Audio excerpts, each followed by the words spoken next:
Continuando, então, o assunto sobre ecologia da PC3, setembro, eu vou falar agora sobre cadeias alimentares e assuntos correlacionados a ela. Tá? Vou compartilhar a tela aqui.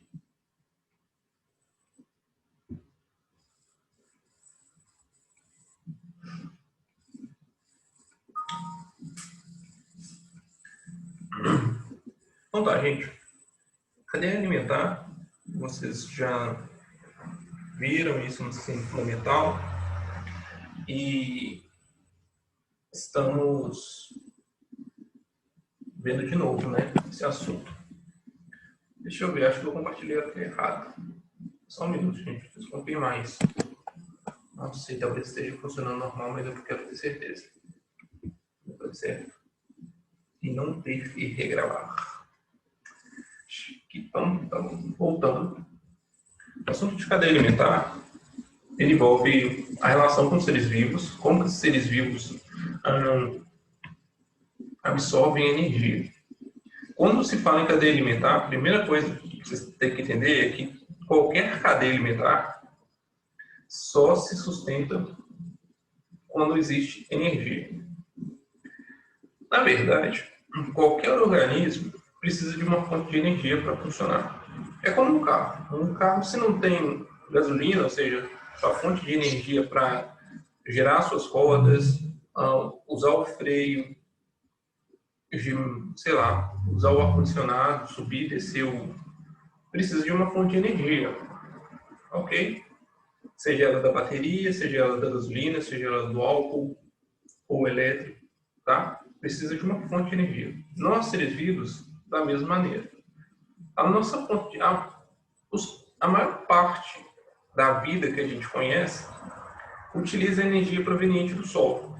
O Sol faz a fusão nuclear do elemento hélio, hidrogênio, dois elementos de hidrogênio devido às altas pressões que existem no Sol se fundem formando hélio, e ao gerar isso, produz uma enorme energia, e essa energia é liberada em todas as direções e acontece com milhões, bilhões de fusões, ou não, sei lá, talvez até mais, a todo instante lá no Sol. Isso constantemente vai liberando energia. Okay? Essa energia viaja pelo espaço e algumas delas chegam até a Terra.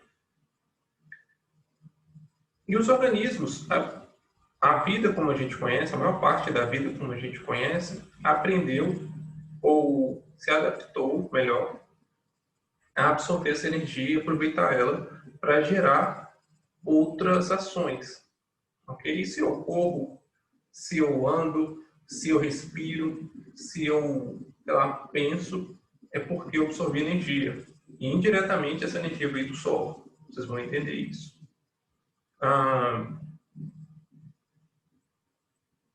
E acho que não tem mais nada inicialmente para falar. Então, só confirmando aqui. Então, o Sol... tá, lembrei.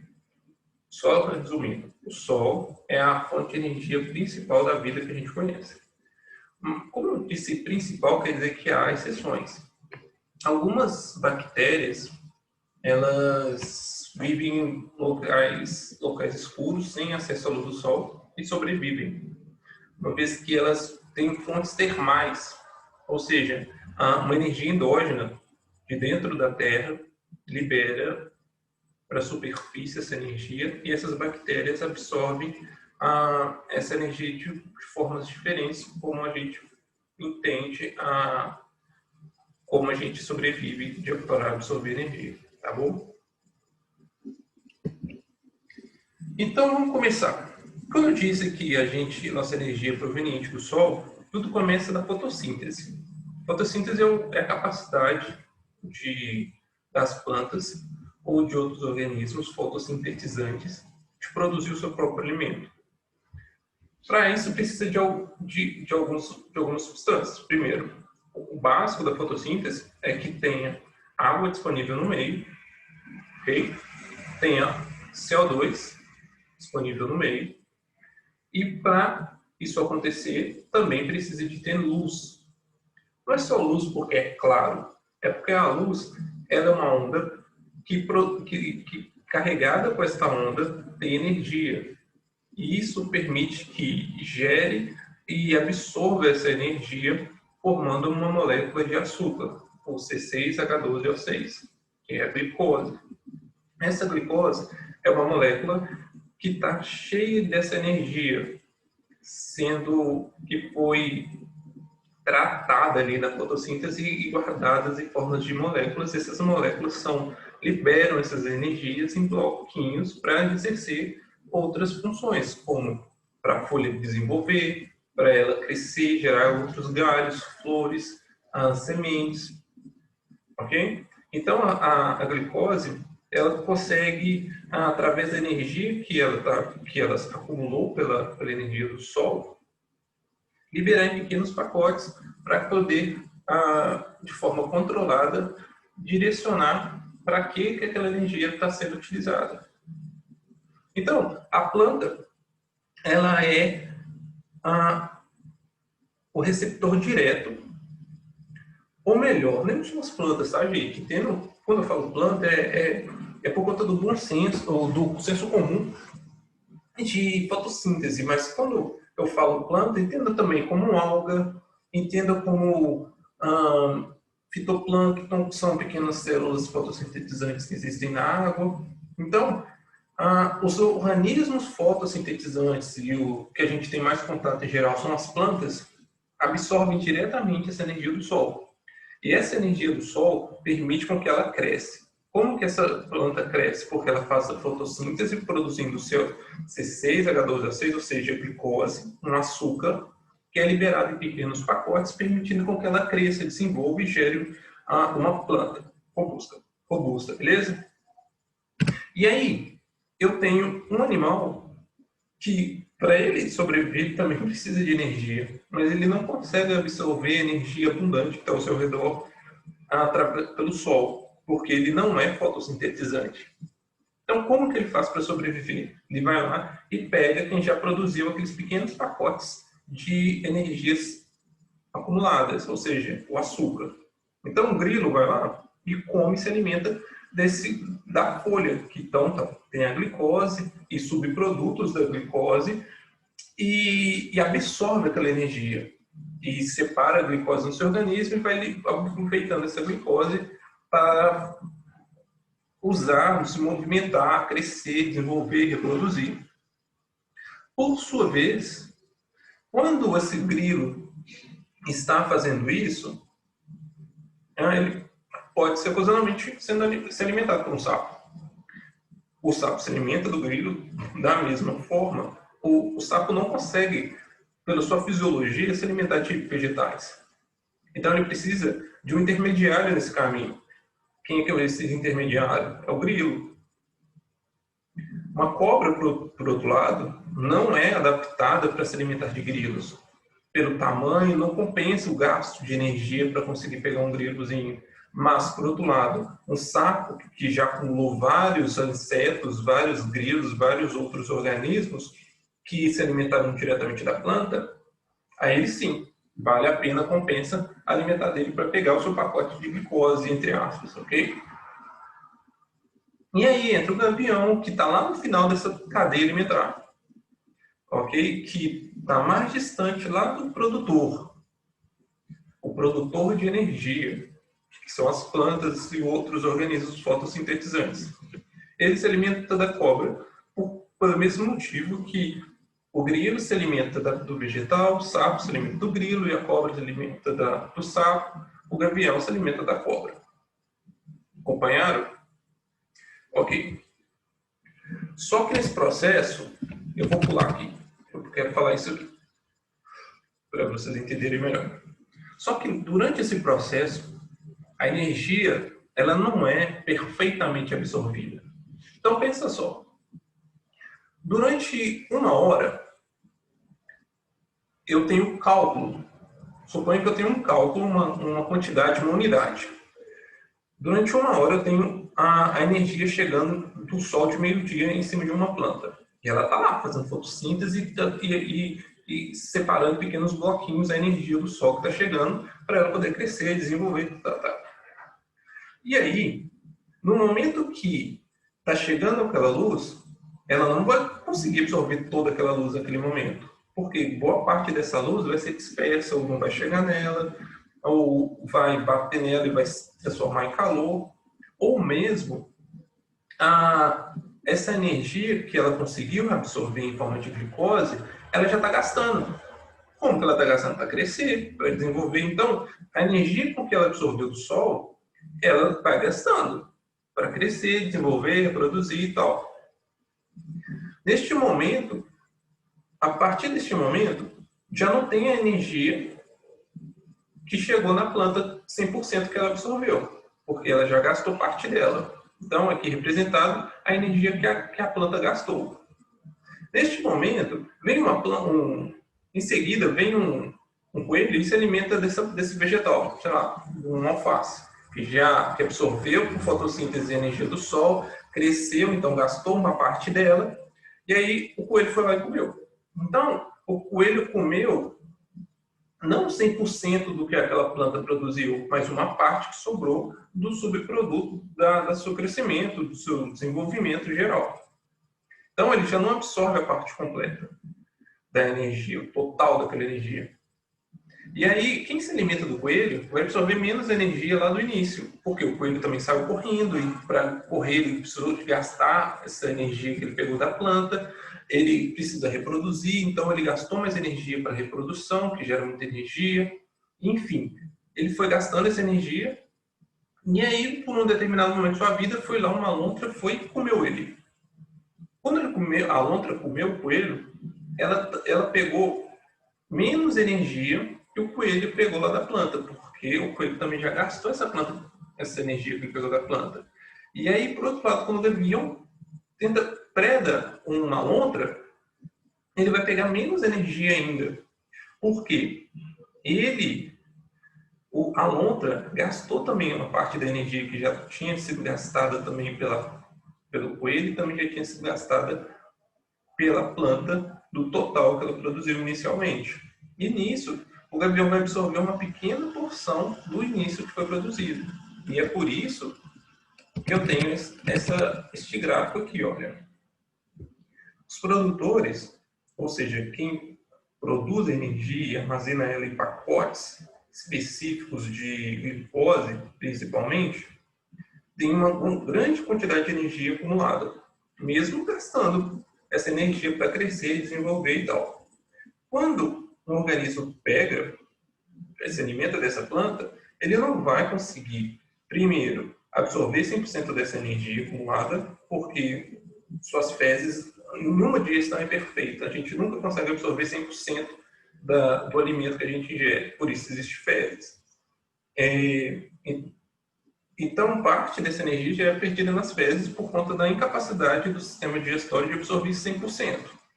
Outra parte dessa energia também não é conseguida absorver, ou melhor, que foi conseguida absorver já é gastada. Como que ela é gastada? Porque ele precisa crescer, desenvolver, correr, enfim. Então, dos 40 mil quilocalorias que era produzida e acumulada pelos produtores, somente 600 calorias ficou disponível quando veio um gavião e comeu esse coelho. Já, por outro lado, então, quando o gavião se alimentou desse coelho, que tinha 600 calorias, uma boa parte também ele eliminou nas fezes, ele não conseguiu absorver 100% dessa energia. E aí, ele também precisou de correr, de produzir, enfim. Quem se alimenta deste gavião vai absorver ainda menos energia ainda, então ele precisaria de comer proporcionalmente mais, um volume maior, uma biomassa maior, quantidade de organismos maior para sobreviver. Então, quem está mais para o final, mais distante diretamente do produtor, ou seja, das plantas e outros organismos, mais quantidade de comida vai precisar de ser ingerida para conseguir fazer as suas atividades, seu crescimento normal. Tá bom? Então, suponha agora que esse gavião morreu. E agora ele tem a energia, né, que ele foi pegando, mesmo que foi perdendo ao longo dessa cadeia. Ele tem sua energia acumulada. Num determinado momento, ele não tem predador, ele está no topo lá da cadeia, não tem nada que mata ele, mas ele morre. apesar de ele não ter nenhum predador, ele morre de velhice, suponha. Então, morrer de velhice, ele vai para a terra, caiu, ou seja, onde for. E aí que entram organismos específicos para retirar e reciclar toda essa energia que foi absorvida. Então, os decompositores liberam todas as substâncias que a planta pegou lá no início, ou todos os elementos que foram compostos para desenvolver o organismo, os decompositores absorvem o restinho de energia que foi sobrando e libera esses nutrientes ou parte desses nutrientes, como nitrogênio, fósforo, carbono, para a planta desenvolver. Que a planta ela precisa pegar esses bloquinhos, né, como eu chamo, que é chamada de nutrientes, para desenvolver. Então, a glicose que a planta absorve, ou que a planta produz, melhor dizendo, pelo sol, para desenvolver e gastar essa energia, ela precisa pegar pequenos nutrientes, micronutrientes, para desenvolver. E aí é aí que fecha o ciclo. Os decompositores então liberam esses micronutrientes no solo e a planta pega isso para desenvolver, fechando o ciclo. Tá bom? Espero que tenham compreendido. A cadeia alimentar é a extensão, assim, algo mais complexo da cadeia. Porque quando fala assim, cadeia alimentar, supõe-se que é o seguinte, é mais realista o que acontece no meio ambiente. Porque um vegetal, suponha que qualquer vegetal genérico, ele pode ser alimentado por diferentes espécies.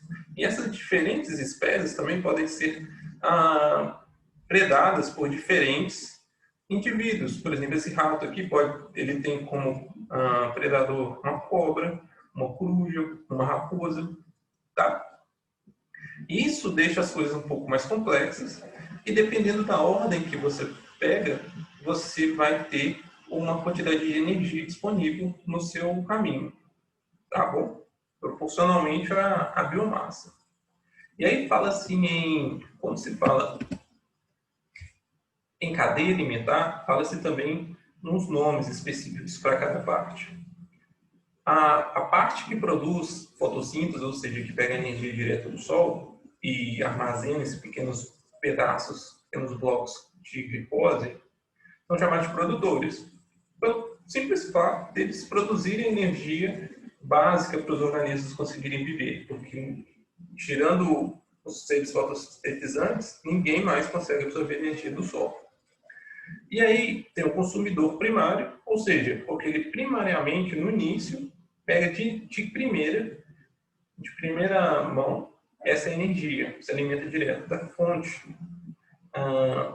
que são as plantas, beleza? E aí depois quem se alimenta do consumidor primário é chamado de consumidor secundário, e aí terciário, quaternário, quinquenário, e aí vai indo, beleza? É bem tranquilo. E aí na cadeia alimentar também tem o mesmo nome, é só você pegar aqui, ó. Esse aqui é o produtor, porque produz a energia que vem do sol, em glicose. E aqui eu tenho aqui eu tenho um consumidor primário, um consumidor secundário e um consumidor terciário. Acompanharam? E aí se eu pego uma outra ordem, este rato aqui, deixa eu ver, essa coruja, é produtor, consumidor primário, consumidor terciário e consumidor quaternário. Entenderam? A ideia é sempre a mesma. E então, falando como que o fluxo de energia vai cada vez diminuindo a partir do distanciamento da cadeia alimentar. E para facilitar o entendimento, a gente tenta organizar em gráficos, muitas vezes. Isso na ecologia tem os nomes específicos dentro da cadeia alimentar, chamada de pirâmides. E as pirâmides não necessariamente são triângulos. Elas podem ser invertidas, ou mesmo no meio maior do que a base, do que o topo. Pirâmide só porque é o mais básico de todos. Como assim pirâmides? Porque coloca-se no gráfico, por exemplo, em questão de números, tá? Pirâmides de números. Números do quê? De indivíduos. Então, para um gafanhoto sobreviver, chegar à fase adulta e reproduzir, ele precisa se alimentar de 100 plantas. Por quê? De 1000 plantas. Por que ele precisa de 1000 plantas? Porque ele não consegue absorver 100% da energia da planta. Então, aos poucos, ele vai absorvendo essa energia, porque ele não consegue absorver 100%, como eu já expliquei. Beleza? Por outro lado, uma ave precisa de 300 gafanhotos para poder sobreviver. Ok? E quem for comer a ave vai precisar de no mínimo 20 aves para desenvolver. E aí vai para ter a proporção de energia igual. 1000 plantas equivale à mesma quantidade de energia de 300 gafanhotos e de 20 aves. Tá bom? Mas não se esqueçam que a energia vai sendo dissolvida ao longo do fundo da cadeia alimentar, no final da cadeia alimentar. E ela pode ser invertida também. Por exemplo, uma árvore frondosa, bem grande, pode agora sustentar 250 insetos. Mas isso não tem correlação com a outra. É porque é um outro estudo dessa pirâmide, que é de interação dos seres vivos. Uma árvore pode sustentar 250 insetos. E, por outro lado, esses insetos, por serem grandes e terem muita biomassa, muita energia, proporcionalmente, pode sustentar 1.500 parasitas, porque eles são bem pequenininhos e gastam pouca energia, proporcionalmente. Entendeu?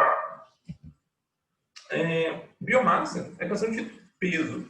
Então, para um bezerro sobreviver e chegar à fase adulta, ao ponto de corte, de ser vendido no açougue e valer a pena, ele precisa comer ao longo da sua vida 8 toneladas de alfafa, supondo aqui. Okay? Por quê? É sempre maior? Porque a energia nunca é absorvida 100% quando é alimentada, quando é consumida. E, por outro lado, um adolescente, para crescer, desenvolver, em determinado período de sua vida, precisará de 1 tonelada de bezerro. Mas como assim 1 tonelada de bezerro? É porque a energia não é absorvida completamente. Então, vários quilos é perdido. Por conta do osso, não consegue absorver partes do olho que não é alimentado, ou mesmo no processo de digestão já vai embora. Aqui está um pouco maior, acho que não é isso tudo não, mas a ideia é essa. Sempre quem está no topo vai precisar, em geral, de mais quantidade de peso. Mas se eu falei sempre, como que acontece nisso aqui? Por que tem invertido?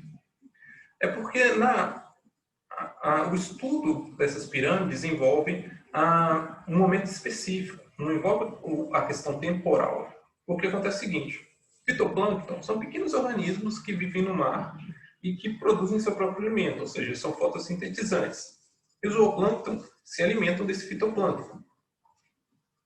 E aí, acontece o seguinte, imagine, um lago está lotado de fitoplâncton. E aí o zooplâncton começa a comê-lo loucamente, assim, e consegue reproduzir a taxas altíssimas, até que acaba completamente, eles esgotam esse fitoplâncton.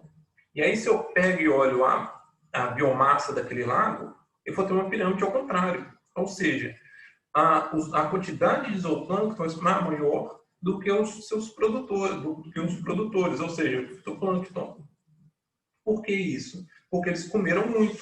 Mas se eu deixar correr um tempo, sei lá, daqui 2 dias, os zooplânctons vão morrer, porque não tem alimento para eles. E aí a pirâmide volta a ser normal. Compreenderam? Tem tudo isso também de vocês. Em dúvidas, vocês me avisam. E aí também, então, tem de energia. A pirâmide de energia, ela não inverte. Ela é sempre assim. Porque sempre serão os produtores que terão maior quantidade de energia em relação aos consumidores primários, que por sua vez possuem mais energia que os consumidores secundários, e vai ao longo da cadeia. Bom, isso que então, o que eu falei foi estudos e informações derivadas da cadeia alimentar. E como eu disse, cadeia alimentar tem como foco principal a energia, tá? A luz que é absorvida pelas plantas, tá? Que é feito fotossíntese e aí os organismos vão absorvendo e pegando essa parte dessa energia. Tá bom? E não se esqueçam também que a energia é sempre perdida ao longo da cadeia. Bom, espero que tenham entendido. E para fechar, eu queria falar sobre esse assunto chamado de magnificação trófica ou amplificação trófica. Magnificação é de aumentar, tá? E trófica é de níveis da cadeia alimentar. Ok?